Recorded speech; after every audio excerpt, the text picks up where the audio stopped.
Look at this. Mega Man, Blue Bomber, one of the most iconic game characters ever made. And this is what America put on the box. An old man in a jumpsuit, holding a gun like he's never held a gun before. Or Phalanx, a legitimately solid Super Nintendo shooter. Japan's cover has a spaceship. Makes sense, it's a space shooter. America put a banjo player on it. To this day, nobody fully agrees on why. Marketing, shelf appeal, someone's uncle played banjo, who knows?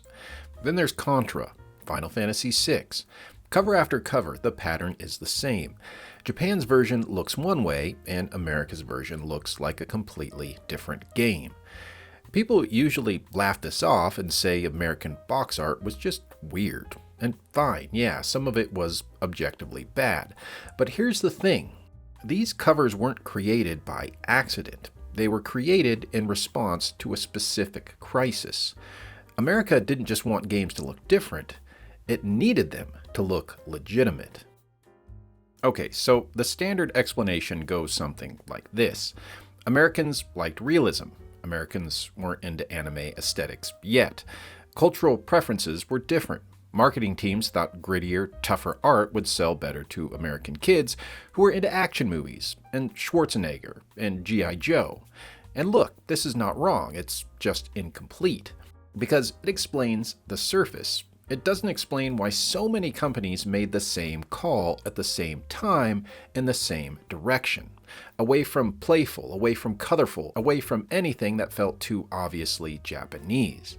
And it definitely doesn't explain why even when a game was already doing well, publishers would still strip out the stylization. If this was purely a taste thing, you'd see more variation, you'd see companies experimenting. Instead, you see uniformity. And uniformity usually means something structural is going on underneath the surface. Here's where it gets interesting. Some Japanese covers were already action-oriented. Some of the American replacements looked noticeably cheaper, like they were painted by someone who had never seen the game and was working off a 3-sentence description. Yoshiki Okamoto, the designer behind Mega Man, saw what America did to the cover and said he wished he could have stopped it. He described the US version as an old man in blue tights. The artist who did Mega Man 2's cover, Mark Erickson, was given a beta version with no reference to the Japanese art. He didn't know what Mega Man's arm cannon was, so he gave him a pistol. Just a regular gun, in case the arm cannon was too much for American consumers, apparently.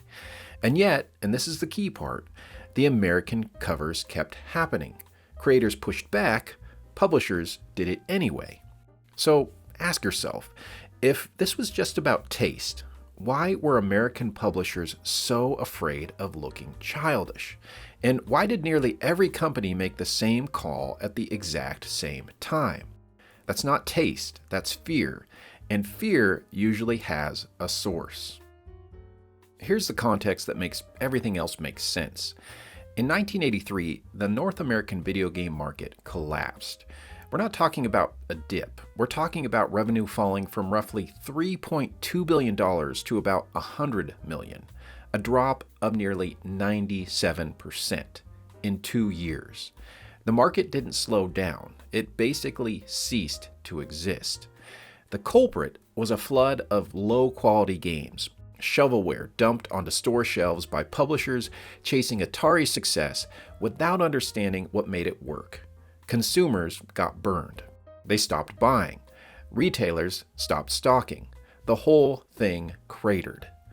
By the time Nintendo tried to launch the NES in America in October of 1985, retailers wouldn't even take their meetings.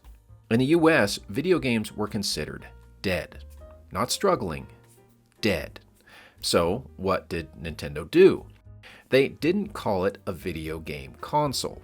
They called it the Nintendo Entertainment System, a control deck, an entertainment system with a robot and a light gun and accessories that made it look like a futuristic toy, not another Atari. And Minoru Arakawa, Nintendo of America's president, offered retailers a deal where they didn't have to pay for units they couldn't sell. Nintendo absorbed the risk entirely, just to get shelf space. They sold about 50,000 consoles that first holiday, only half of what they manufactured, but it was enough. Retailers gave it another shot, and by the end of 1986, the NES was going national. Now, here's the psychological layer that explains everything.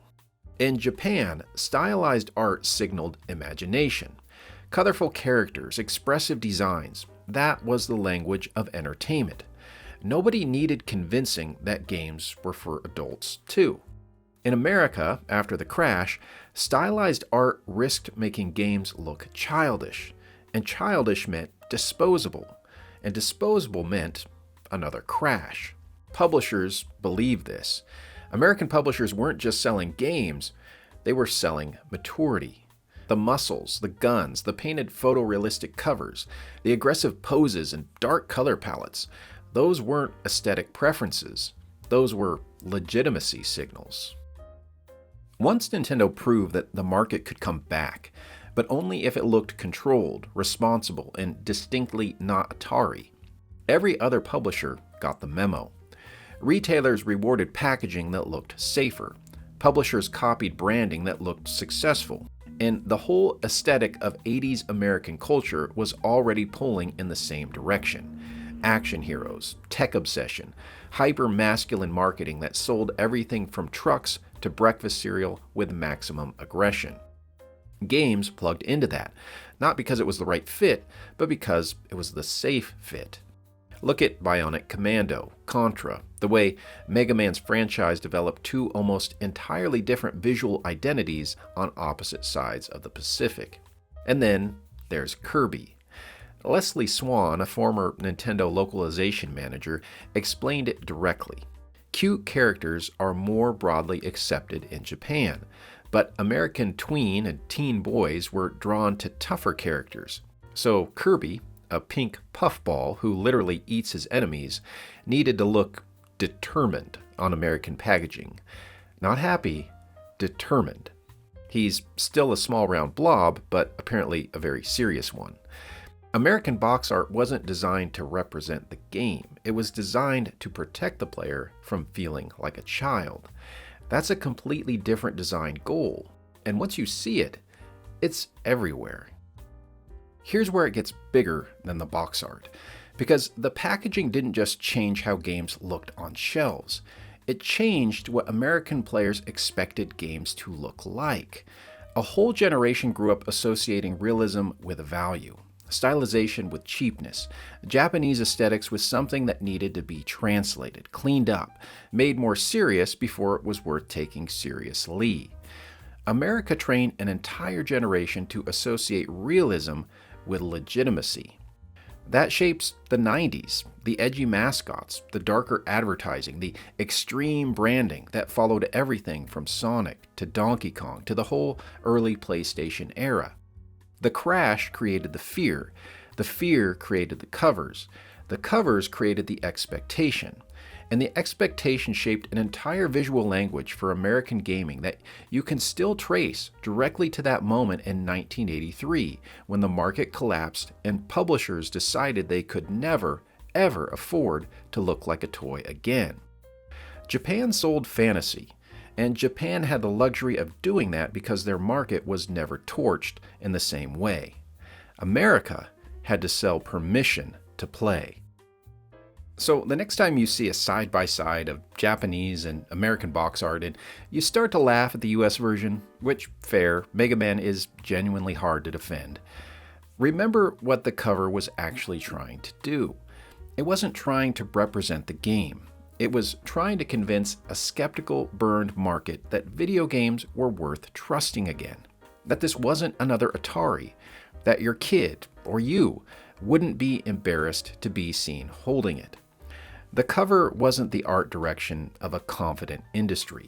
It was the marketing strategy of a defensive one. Nintendo had to rename the product, disguise it as an entertainment system, and absorb retail risk just to get stores to carry it.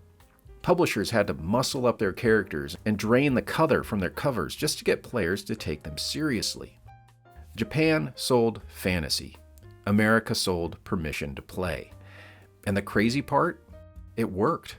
The market came back. Games became the biggest entertainment industry on the planet. But the defensive instinct, the need to look serious, to look real, to never look like a toy, that stuck around a lot longer than the crisis that created it. So now I want to hear from you. What's the American box art that still bothers you the most? And what do you think they were trying to prove with it? Let me know in the comments below. And if you made it this far, as always, thank you so much for watching. And until next time, happy gaming, my friends.